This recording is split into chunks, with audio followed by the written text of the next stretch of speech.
Good morning. All I need is you and coffee. Good morning. Happy January 3. Ayan, mag-breakfast muna kami. Ito luto ni Gina omelette. With giniling yan siya. Na supposedly yung giniling para yung sa aking spaghetti during New Year's Eve. Sabi ko, hindi na kaya kasi mag-church pa kaming mag-family. So, baka kinabukasan ng January 1 pero hindi pa rin kasi sila Inday yung nagluto ng iba. Tapos maraming food, baka masisira lang. So ayan.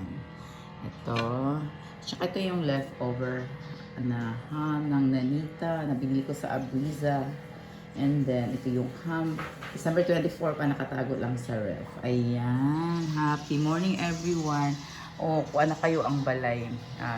Medyo dili na kayo siya koan kay kagabahap gabi grabe hyper kay mga tao tungod sa akong skincare na turns into coins. Ayan. So later pag aalis uwi na ngayon si G at saka si Inday, ihatid nila sa mamang sa Dapicol and then pauwi na rin sila ng Davao.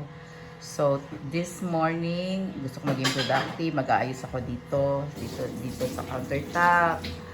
And then, ang mga kubierto ko, ibabalik ko sa platera. And then, by afternoon, pupunta ako ng orchard para magbayad ng orchard nila Cherry Pie tsaka ni Chini.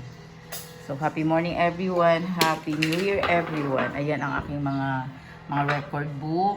Diyan, titingnan ko mamaya. Titingnan ko ang schedule sa Pro Life ng mga trainings. And then, natin yung mga bayarin. Ayan, kaya hornal na ta.